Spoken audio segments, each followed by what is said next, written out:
Brazil is the perfect example of having some of the best players in the world and still achieving nothing. Brazil just finished what many are calling their worst World Cup qualifying campaign ever. Packed with Premier League stars and coached by Carlo Ancelotti, they still ended with a historic low points total and a final match loss to the Brazilian FA president accused everyone of anti-game and claimed it felt like playing against 14 men. With altitude drama, chaos on the pitch, and tempers flaring, this was not the Brazil the world is used to seeing. Months ago, I don't think many of us would have considered Brazil a World Cup favorite. You see a situation where maybe a month out of the World Cup, we're talking about this Brazil team. Yes, Brazil is getting weaker. They're not scary anymore. And the problem isn't only the players, it goes way deeper than that. Don't believe me? Look at this. Rodrigo, Vinicius Jr. and Rafinha dominate in La Liga and the Champions League. They cook defenders every week. But the moment they put on the yellow Brazil jersey, their level drops hard. It almost feels like the Brazil national team is cursed. Still, no matter how bad they look right now, this Brazil squad is easily one of the most talented teams heading into the 2026 World Cup. The potential is crazy. Now, if you actually watch Brazil's last few matches closely, one thing becomes very clear. Brazil's attack looks scary on paper, but the real mess is in the midfield and the fullback areas. The midfield feels dead. No control, no creativity. Passes come late or not at all. Because of that, strikers like Vinicius are forced to do everything alone, taking on 2 or 3 defenders again and again. And let's be real, no player can do that every match. If your midfield can't control the game or feed the attackers properly, you're not a serious title contender. Simple as that. Now, if you compare this with teams like Portugal or England right now, you will clearly notice their midfielders create chances. So clean and simple that attackers barely have to think. And that's why they finish most of them. So the big question is, what's the solution for Brazil? Will Carlo Ancelotti's tactics fail badly? Or is the real issue unity inside this squad? Because some Brazil fans are even saying Rodrigo and Vinicius don't want to pass the ball to Estevão.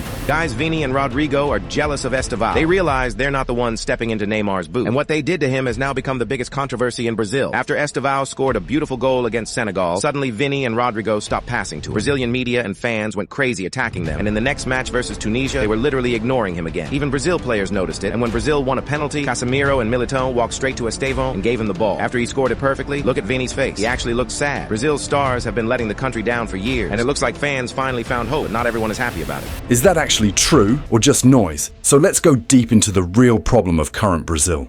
Chapter 1. Where it all started.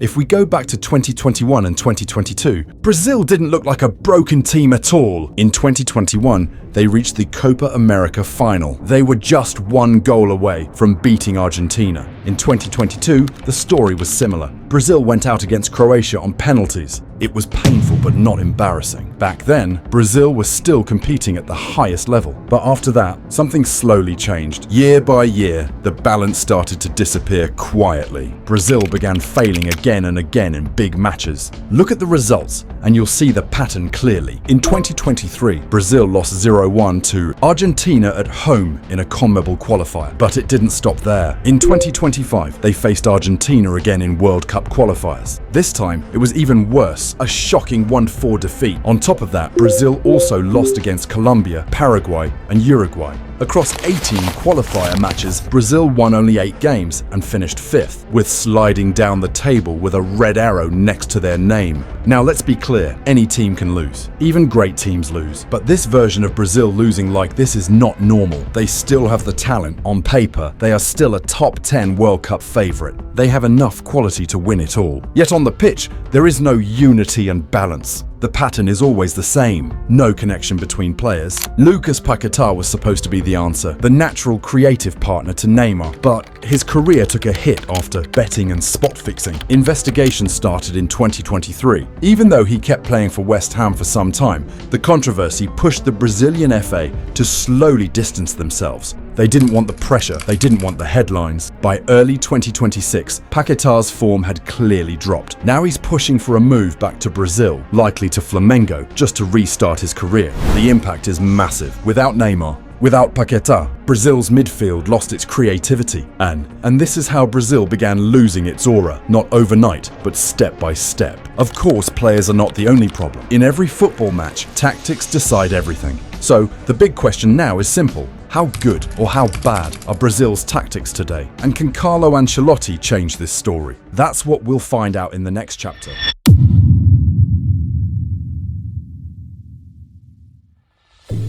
When Carlo Ancelotti arrived to coach Brazil, everyone thought Brazil is going to be scary again. Just look at this poster, Ancelotti standing with Brazilian players. Most Brazilian players already knew him, respected him, and felt comfortable around him. Ancelotti officially took charge in May 2025. He managed 4 World Cup qualifying matches, and the results was 2 wins, 1 draw, and a loss. That's 7 points out of 12. So no, Ancelotti didn't magically transform Brazil overnight. He didn't qualify Brazil by himself, but he secured what was already in a strong position. By the time he arrived, Brazil already had 21 points under previous coaches like Dorival Jr. They were sitting 4th, comfortable and not in danger. So the real question was never about results. The real question was about how Ancelotti would shape this team with his tactics. Because Ancelotti's biggest strength is flexibility, and this is where Ancelotti is different from most coaches. He doesn't force players into a system. He builds the system around his best players. For Brazil, 2 formations make the most sense. First, the 4-3-3, simple and classic. Wide wingers isolated against defenders, perfect for players like Vinicius Jr. Second, the 4-4-2 diamond, the famous Bellingham system he used at Real Madrid. If Brazil doesn't have a pure number 9, but Neymar is fit, this system allows Neymar to play where he loves most, as a true number 10, free between the lines. On paper, this looks perfect, and at club level, Ancelotti is probably the best coach in the world for players like Vinicius Jr. and Rodrigo. But here's the problem. What works at Real Madrid doesn't automatically work with Brazil. Another problem is chemistry. Ancelotti is what you call a relationist coach. Unlike Pep Guardiola, who tells players exactly where to stand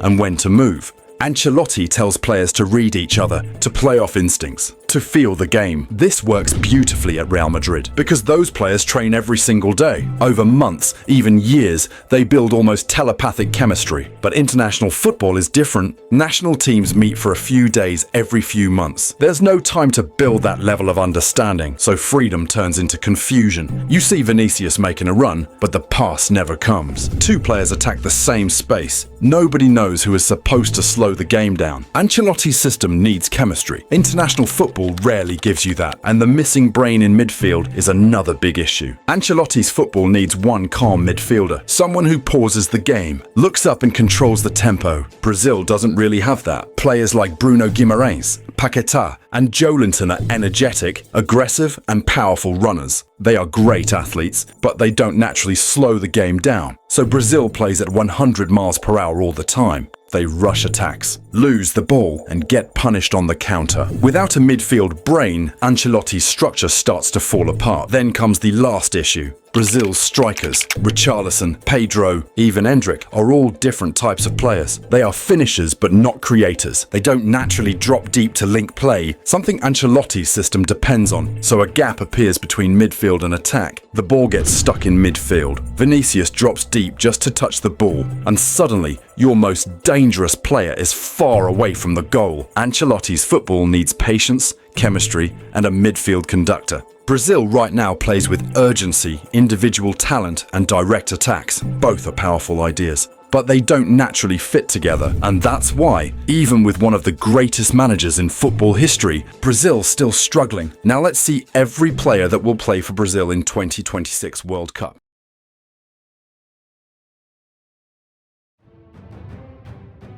Ancelotti has picked 26 players to go to war in North America. And when you look at this squad, you understand why the whole football world feels confused. Because in some areas, Brazil looks unfair, almost illegal, but in other areas, they look too normal for a country called Brazil. Let's start at the back. Alisson Becker, clear number 1. He is the lifesaver. Brazil has survived many big matches because of him alone. Behind him, there's solid backup. Ederson as the second choice, calm and experienced. And Bento from Al Nassr, young and reliable. Now comes the defense. And this is where things start getting tricky. At centre-back, Brazil is strong, really strong. Éder Militão, Gabriel Magalhães, and Marquinhos, physical, experienced, and battle-tested. Depth comes from Bremer and Beraldo. Solid options, not starters. so the middle of defense is covered, but then the fullbacks. That's where the question marks appear. Danilo, Vanderson, Arana, and Caio Henrique. Good players, hard workers, but not the kind of names that scare top teams. And for Brazil, that feels strange. Next is the midfield, the engine room. This is where matches are won or lost. Bruno Guimarães, Lucas Paquetá, and João Gomes bring energy, movement, and aggression. They run, they press, they fight. Support comes from Andre, Douglas Luiz, and Jolinton, depth players who add muscle and balance. The midfield works, but it doesn't dominate, and that's the concern. Finally, the attack. This is where Brazil reminds everyone who they are. Vinicius Jr., Rodrigo, and Rafinha bring speed, pressing, and tracking back. They don't just attack, they work for the team. Then come the wildcards. Endrick, Estevão, Richarlison, and Pedro. If Brazil needs chaos, they bring chaos. If Brazil needs crosses, headers, or pure finishing, these are the guys who fight for that spot. The ratings summarize the whole team. Attack rated 9.7 out of 10. Goalkeepers rated 9.4 out of 10. Midfield 7.9 out of 10. And fullbacks rated 6.8 out of 10. This is a team that can destroy you in seconds, but if the balance breaks, they can suffer badly too. And that's the story of Brazil under Ancelotti. Dangerous, powerful, but not perfect. Also, keep in mind, they have to face harder and harder challenges in future, and the next chapter will explain this in detail.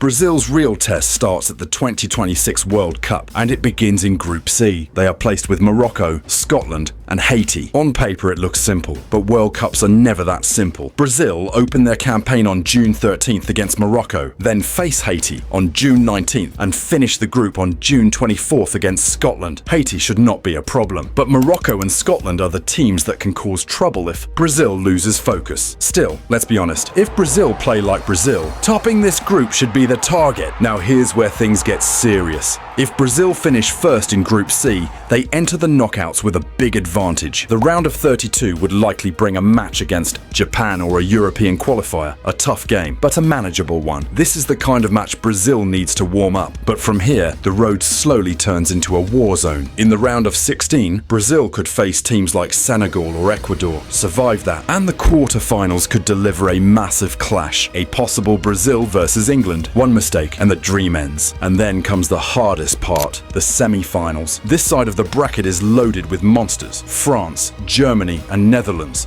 If somehow Brazil pass this stage, they reach the final. It could be destiny. Brazil versus Argentina, a super classico on the biggest stage in football, or maybe Spain. Either way, this is where legends are made. So, to win the sixth star, Brazil might have to gain win against all these teams. It's the structure. However, if Brazil finish second in the group, everything turns dark immediately. No warm-up. Their first knockout match would likely be against the Netherlands. Yes, straight away. One bad night, and Brazil could be out before the tournament even begins. And if they somehow survive that, they have to face high middle-ranked countries. Then Germany or France in the quarters, then Argentina or Spain in the semis. This is why this route is called the path of death. So the message is clear. Finishing first in the group is critical. Top the group, and Brazil control their destiny. Slip to second, and the World Cup could end in one night. This is the challenge, this is the pressure, and this is where we find out if Brazil are back, or just a memory.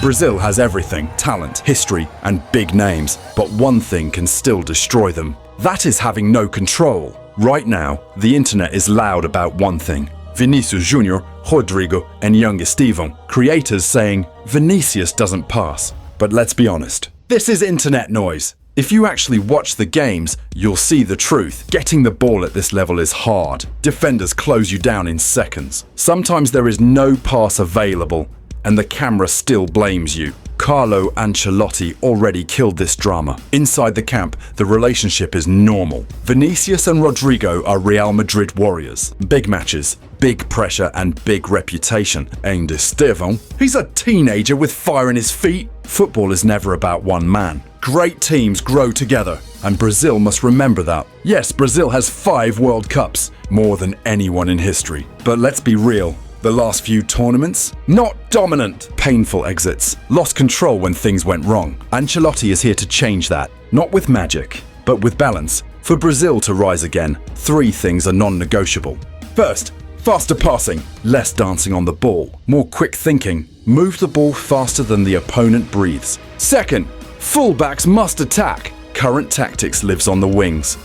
And third, mental strength. Brazil still carries old scars. 7-1 in 2014. Knockouts they should have won. If they concede first, they must stay calm. No panic, no emotional collapse. And then the legend comes. Neymar has said it clearly. 2026 is his last World Cup. But reality is cruel. Injuries since 2023. Knee surgery in late 2025. That's why Neymar must be at the 2026 World Cup. The only Brazilian player even opponents reset. Argentina-Brazil matches are truly like UFC fights. In every game, there's more fighting than goals. Argentine players bully Brazilian players like high school bullies. Even Messi, known by everyone as humble, suddenly turns into Mike Tyson and grabs Rodrigo by the neck to threaten him. Martinez even runs from his goal to join the fight and bumps Rafinha. Endrick finally has to leave his favorite spot on the bench to break up the fight. But the Argentine players hug Neymar like he's part of their family. Ô Neymar, Oi. você vai jogar na Copa do Mundo de 2026? Eu espero que sim, né? Que otro va a jugar la Copa del Mundo. But still he hopes. Yes, he extended with Santos. Yes, he wants to return. If he returns, he will add creativity. That will make Brazil more dangerous. But current Brazil should not dependent on Neymar anymore. They have to fight England, Argentina, France, Spain, but only if they play as one team. We won't face defeat. Lift the trophy, raise it high. Brazil will shine across the sky. Oh, Brazil. The crowd is roaring, hearts unite. Brazil is ready, we fight tonight. One last dance, one final show. The world will see the samba glow.